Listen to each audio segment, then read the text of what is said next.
ஆன்மீக உறவுகள் அனைவருக்கும் என் அன்பான வணக்கங்கள். நாளைய தினம் திங்கட்கிழமையோடு சேர்ந்து வரக்கூடிய அமாவாசை தேதி, இதோட கிருத்திகை நட்சத்திரமும் சேர்ந்து வருது. சந்திர பகவானுக்குரிய திங்கட்கிழமையில் இந்த அமாவாசை வருவது கூடுதலான சிறப்பு. இந்த கிருத்திகை நட்சத்திரத்தை உடைந்த நட்சத்திரம் அப்படின்னு சொல்கிறாங்க. இந்த நட்சத்திர நாளில் பெரும்பாலும் நல்ல காரியங்கள் எதுவுமே செய்ய மாட்டாங்க. இந்த நாளில் நம்ம செய்யக்கூடிய பரிகாரங்கள் எல்லாமே உடனே நமக்கு பலன் கொடுக்கும்.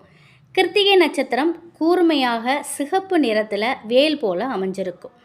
இதை முருகர் கையில் இருக்கும் வேலோடு ஒப்பிட்டு கிருத்திகை நட்சத்திரத்தை முருகருக்கு உகந்த நட்சத்திரமாக நம்ம வழிபட்டுருக்கோம்.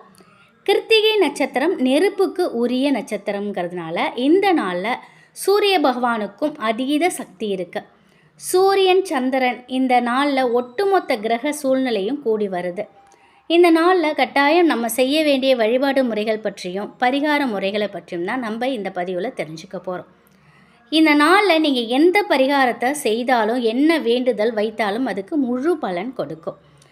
அமாவாசை திதிங்கிறதுனால தந்தை இல்லாதவங்கெல்லாம் கட்டாயமாக உங்கள் வீட்டில் முன்னோர்களோட வழிபாட்டை செய்யணும். இது முதல் விஷயம். அடுத்தது, இந்த உடந்த நட்சத்திர கிருத்திகை நாளில் நம்முடைய கடனை உடைக்கிறதுக்கு உண்டான பரிகாரத்தை இப்போ பார்த்துடலாம். அமாவாசை சந்திர பகவானுக்கு உரியது, கிருத்திகை நட்சத்திரம் சூரிய பகவானுக்கு உரியது.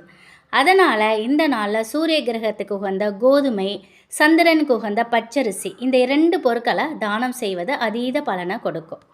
வாயிலா ஜீவன்களுக்கு நாளைய தினம் ஏதாவது ஒரு வகையில் இந்த 2 பொருளை நீங்கள் தானம் செய்யலாம். திங்கட்கிழமை அதிகாலை வேளையில் சூரிய உதயத்திற்கு முன்னாடியே நீங்கள் பறவைகளுக்கு கொஞ்சம் கோதுமையை கொண்டு போய் மொட்டை மாடிலேயோ இல்லை வெளி வராண்டாலேயோ கொஞ்சம் தூவி விடுங்க. அதை பறவைகள் சாப்பிடும். அப்படி அது சாப்பிட்டாலே போதும், நம்முடைய கர்ம வினை குறையும், கடனும் நிச்சயமாக குறையும். மதியம் முன்னோர் வழிபாட்டை முடிச்சுட்டு கொஞ்சம் பச்சரிசி சாதத்தில் நெய் விட்டு பருப்பு சாதமாக கலந்து நீங்கள் காகத்திற்கு வைக்கலாம். அப்படி இல்லைனாக்கா எள்ளு சாதம் கூட நீங்கள் காகத்திற்கு வைக்கலாம். முன்னோர்களின் ஆசீர்வாதம் பரிபூரணமாக கிடைக்கும். அதுக்கப்புறம் பார்த்திங்கன்னா கொஞ்சம் பச்சரிசி மாவு, வெல்லம் 2த்தையும் கலந்து மரத்தடியிலலாம் தூவி விடுங்க. அங்கே எறும்புகள் இருக்கும். அதை கூட அது சாப்பிட்டதுனாலே நம்முடைய கர்மா கண்டிப்பாக தீரும். அடுத்து பார்த்திங்கன்னா கொஞ்சோண்டு பச்சரிசி மாவில் வாழைப்பழம் வெல்லம் கலந்து பிசைந்து அதை பசுமாட்டிற்கு உங்கள் கையால் நீங்கள் கொடுக்கலாம். உங்களுடைய கர்ம வினைகள் குறைந்து செய்த பாவங்களுக்கு மன்னிப்பு கிடைக்கும்.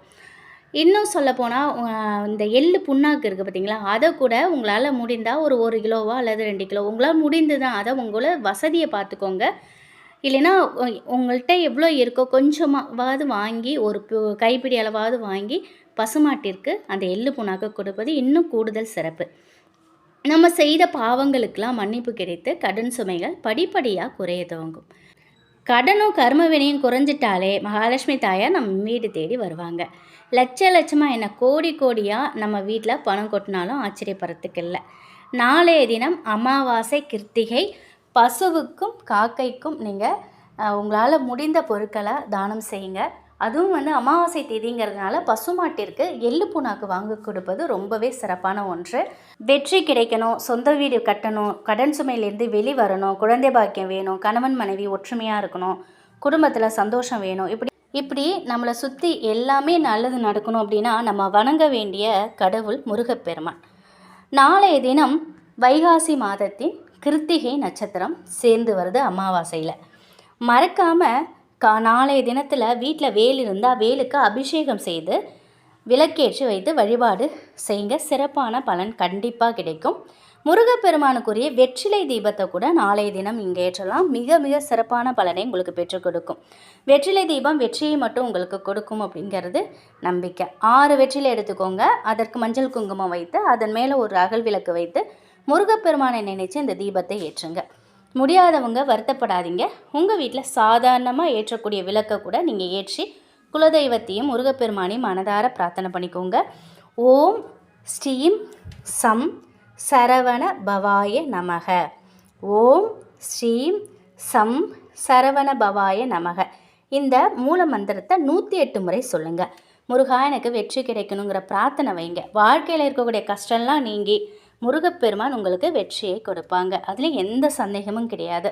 உங்களுக்கு வாழ்க்கையில் சீக்கிரம் சொந்த வீடு கட்டணும் அப்படிங்கிற ஆசை இருந்ததுன்னா இப்போ சொல்லக்கூடிய இந்த பரிகாரத்தை செய்யுங்க. இப்போ சொன்ன வழிபாட்டோடு சேர்ந்து இந்த பரிகாரத்தையும் நீங்கள் செய்யலாம். ஒரு சிவப்பு துணி ஒன்று எடுத்துக்கோங்க. ஒரு கைப்பிடி அளவு துவரம்பருப்பை வைக்கணும்.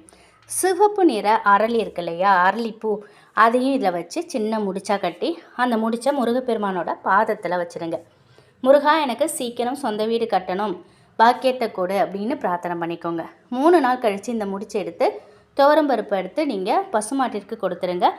இதுதான் வழிபாடு. துவரம்பருப்பை வச்சு வீடு கட்டணும் அப்படிங்கிற பிரார்த்தனை செஞ்சிங்கன்னா உங்களுடைய வேண்டுதல் நிச்சயமாக வெகு விரைவிலேயே சீக்கிரமாக நிறைவேற்றி கொடுப்பாங்க முருகப்பெருமான்.